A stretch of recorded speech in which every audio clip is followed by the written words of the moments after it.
नमस्कार। आज जो कहानी हम सुनने जा रहे हैं वो सिर्फ एक गांव की किंवदंती नहीं है, बल्कि एक अनसुलझा रहस्य है। एक ऐसी कहानी जो आज भी लोगों के जहन में जिंदा है। ये कहानी है माया की। तो इसी सवाल के साथ चलिए इस कहानी की शुरुआत करते हैं। ये कहानी हमें ले जाएगी भारत के उत्तराखंड में बसे एक छोटे से शांत से पहाड़ी गांव में, जिसका नाम है ननीड़ी। तो इस कहानी के केंद्र में है एक गांव और उसी गांव में रहने वाली एक बहुत ही साधारण सी लड़की। इस लड़की का नाम है माया। कोई 18 साल की होगी, शांत स्वभाव की, बिल्कुल आम लड़कियों जैसी। लेकिन फिर एक दिन उसके साथ कुछ ऐसा हुआ जिसने उस पूरे शांत गांव में हमेशा के लिए एक खौफ का बीज बो दिया। और यहीं से कहानी एक बहुत ही अजीब मोड़ लेती है। माया का जो बर्ताव था उसमें कुछ बहुत ही अजीब, कुछ डरावने बदलाव आने शुरू हो जाते हैं। ये सब शुरू हुआ रातों के सन्नाटे से। होता ये था कि माया अचानक नींद से जाग जाती और फिर घंटों तक बस खिड़की से बाहर उस काले घने जंगल को घूरती रहती। ऐसा लगता था मानो कोई उसे वहां से बुला रहा हो। इसके बाद तो एक और भी अजीब बात होने लगी। वो कभी-कभी हवा में बातें करने लगती थी, बिल्कुल ऐसे जैसे कोई उसके ठीक सामने खड़ा हो, कोई ऐसा जिसे उसके सिवा और कोई नहीं देख सकता था। लेकिन इसके बाद जो बदलाव आया ना, वो शायद सबसे ज्यादा डरावना था। धीरे धीरे माया की खुद की आवाज बदलने लगी थी।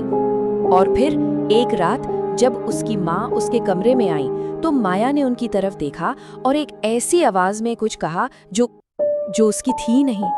उसने कहा, वो आ गया है, अब मैं नहीं बचूंगी। बस उस रात के बाद से वो घर नहीं रहा। कभी दरवाजे जोर जोर से अपने आप बंद हो जाते, तो कभी जलते हुए दिए अचानक से बुझ जाते। और हाँ, खिड़कियों पर किसी के नाखूनों से खुरचने की आवाजें लगातार गूंजने लगती। अब जब हालात काबू से बिल्कुल बाहर होने लगे तो परिवार और गांव वालों ने मिलकर फैसला किया कि उस अनजान ताकत का सामना करना ही पड़ेगा। तो गांव के एक पुजारी को बुलाया गया। पूजा शुरू हुई और मंत्रों की आवाज पूरे घर में गूंजने लगी। और तभी माया अचानक जोर से चीखी और फिर उस चीज ने, उस आत्मा ने बात की। और जो आवाज उसके मुंह से निकली ना, वो माया की तो बिल्कुल नहीं थी। वो किसी जवान लड़की की आवाज नहीं, बल्कि किसी अजनबी, किसी बूढ़ी औरत की भारी आवाज थी। वो आवाज जोर से चीखी, ये शरीर मेरा है। और लोग कहते हैं कि ठीक उसी पल उस कमरे की दीवारें तक कांप उठी थी। ये सब पूरी रात चलता रहा और इस संघर्ष के बाद सुबह अपने साथ एक खामोशी लेकर आई। लेकिन उस खामोशी में एक अनकही चेतावनी भी छुपी हुई थी। मंत्रोच्चार पूरी रात चलता रहा और फिर जैसे ही सुबह सूरज की पहली किरण निकली, माया अचानक एकदम शांत हो गई। उसने धीरे से अपनी आंखें खोली। एक पल की खामोशी के बाद वो बोली, वो चला गया है। अब परिवार वालों ने राहत की सांस ली ही थी कि माया ने अपनी ही आवाज में, पर एक अजीब सी ठंडक के साथ आगे कहा, लेकिन वो वापस आएगा। और पता है, ये चेतावनी सिर्फ खोखले शब्द नहीं थे।